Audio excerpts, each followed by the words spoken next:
Hi everyone, thanks for coming back for part 3. In my last video, I was just going over this table over here and explaining how the 40 days, which are mentioned in the scriptures over here in Deuteronomy 9:11, is a very important time frame, and how there's a parallel between the 40 days of Passover as well as the 40 days as it relates to Sukkot. Now, what is even more important is how the 40 days relate to the Exodus as well as Passover and Sukkot, and that's actually what is being described here in Deuteronomy 9, chapter 9. So I'm going to go ahead and read these scriptures here so you can get an idea of the context of this table. I think it's very important because, as I said, this is describing the Exodus. And of course, the Exodus was the first Passover. And although some of Passover has been fulfilled at Christ's first coming, there is still more that is yet to be fulfilled, such as the Exodus, which would actually be our exit out of here, as well as the exodus of the Jews from today's Pharaoh. So I'm just going to read some of these scriptures so you can have an idea of the context of this matrix.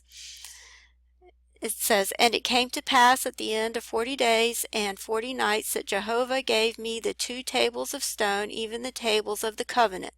And Jehovah said unto me, Arise, get thee down quickly from hence, for thy people that thou hast brought forth out of Egypt have corrupted themselves. They are quickly turned aside out of the way which I commanded them. They have made them a molten image. Furthermore, Jehovah spake unto me, saying, I have seen this people, and behold, it is a stiff-necked people. Let me alone that I may destroy them and blot out their name from under heaven. And I will make of thee a nation mightier and greater than they. So I turned and came down from the mount, and the mount was burning with fire, and the 2 tables of the covenant were in my 2 hands. And I looked, and behold, ye had sinned against Jehovah your God. Ye had made you a molten calf. Ye had turned aside quickly out of the way which Jehovah had commanded you. And I took hold of the 2 tables and cast them out of my 2 hands and brake them before your eyes. And I fell down before Jehovah as at the first. 40 days and 40 nights I did neither eat bread nor drink water, because of all your sin which you sinned in doing that which was evil in the sight of Jehovah, to provoke him to anger. For I was afraid of the anger and hot displeasure wherewith Jehovah was wroth against you, to destroy you. But Jehovah hearkened unto me that time also. And Jehovah was very angry with Aaron to destroy him, and I prayed for Aaron also at the same time." Okay, so the context of this table is that Jehovah was very angry because they had made a molten image. And as you can see, the term molten image, or actually the phrase, they have made them a molten image, comes up right over here, right next to the word tetrad. And if you remember what was going on around the time of the last blood moon, or around the Day of Atonement, which is 5 days before Sukkot, which was 5 days before the last blood moon of the tetrad, there was a lot of idolatry going on when the Pope came to visit America. There's been several videos made about all the things that happened during that time. So you may want to look back at some of the older videos of what occurred on the Day of Atonement. You know, of course, everyone was expecting the Lord to return at that time, and he didn't, but there were very prophetic events that did take place during that time. Okay, 40 days was also just 10 days before what is called Shavuot, or Pentecost, which is believed to be the time of the giving of the law, when Moses received the 10 Commandments. And there's an article here that I have linked that I'll put the link in the description box, but it explains the many parallels of Sinai and Pentecost. So I'm not going to go over all of this, but I'll put the link in the description box and it will explain what all the parallels are between the giving of the law and the Ten Commandments during the Exodus on Mount Sinai and what happened in the book of Acts on Pentecost with the Holy Spirit coming down as tongues of fire. So I'm going to let you all read that on your own, and I'll just put the link in the description box. Okay, I'm going to go ahead and go to the next table, and this one reads, Natan, atheist boy, died, saw, tree, life, last, war. And of course the tree of life would be a reference to Jesus. So I'm going to go ahead and go over the terms that come up here. Over here we see the word boy coming up in the purple. So we have the letters B, O, Y. And then here we have the word saw with the letters S, A, W. And over here in the dark purple we have the word war with the letters W, A, R, and in the green we have the word last. Of course, this is referring to the last war, which would be World War III. And as you can see, it juts up right against the word war. So this is definitely referring to the last war.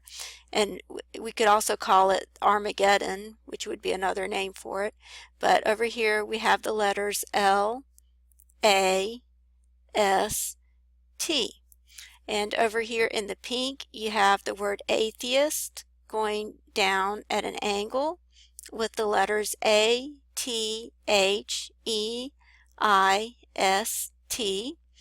And over here in the light green you have the word tree, and it shares with the word died over here in the blue with the letters D, I, E, D. Of course, you know, he didn't stay dead. He came back to life, and maybe the tree of life had something to do with that. And then over here we have the word Natan with the letters N, A, T, A, N. And over here in the yellow you have the word life with the letters L, I, F, E. Okay, and this is coming up in the book of Psalms. It looks like Psalm 137:20 is where it starts. And this seems to read almost like Natan's vision as far as how it talks about the fate of the wicked versus the fate of the righteous. So I'm just going to go ahead and quickly try to read some of these verses. Okay, I'm going to start with this one here. But the wicked shall perish, and the enemies of Jehovah shall be as the fat of lambs. They shall consume in smoke, shall they consume away. The wicked borroweth, and prayeth not again, but the righteous dealeth graciously and giveth. For such as are blessed of him shall inherit the land, and they that are cursed of him shall be cut off. A man's goings are established of Jehovah, and he delighteth in his way. Though he fall, he shall not be utterly cast down, for Jehovah upholdeth him with his hand. I have been young, and now am old yet. Have I not seen the righteous forsaken, nor his seed begging for bread? All the day long he dealeth graciously, and lendeth, and his seed is blessed. Depart from evil, and do good, and dwell for evermore. For Jehovah loveth justice, and forsaketh not his saints. They are preserved for ever, but the seed of the wicked shall be cut off. The righteous shall inherit the land, and dwell therein forever. The mouth of the righteous talketh of wisdom, and his tongue speaketh justice. The law of his God is in his heart. none of his steps shall slide. The wicked watcheth the righteous, and seeketh to slay him. Jehovah will not leave him in his land, nor condemn him when he is judged. Wait for Jehovah, and keep his way, and he will exalt thee to inherit the land. When the wicked are cut off, thou shalt see it. Okay, and this is my last table. As you can see, it reads at the top, Natan saw Enoch, Elijah, when God feet mount part. And over here in the yellow, we have the word feet with the letters F, E, E, T. In the pink over here, we have the word saw. In the purple, we have the word part with the letters P, A, R, T. Over here in the green, we have the word God with the letters G, O, D. And it's interesting how right in the phrase that comes right in between the word God is behold now the Word. Of course, the Word is Jesus, and Jesus is God. So I just thought that was interesting.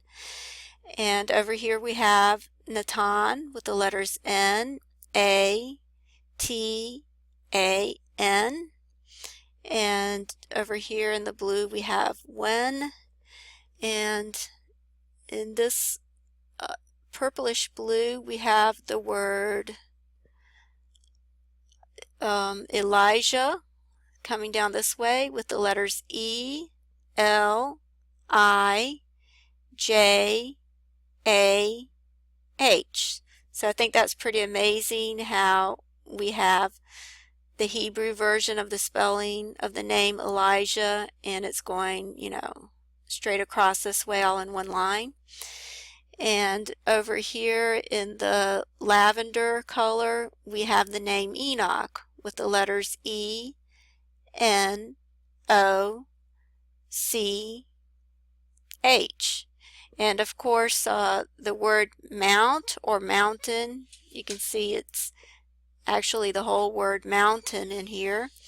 And it actually comes right between the two names, Enoch and Elijah. And this table is about parting the mountain, so this seems to directly relate to my previous videos, which were about the two witnesses. Okay, and this is coming up in the book of Kings, chapter 22. And I'm going to go ahead and end this one right here since I'm running out of time. And in my next set of videos, I'm going to try to explain what the amazing thing is that God is going to do that I discovered by studying the scriptures, and how this was confirmed by Natan's vision. And I'm also going to try to explain how it relates to Passover and what I believe is going to be the modern sign of Jonah. But that will be in my next set of videos, God willing, if the Lord does not return before then. And thank you for watching these videos, and God bless you. Thank you.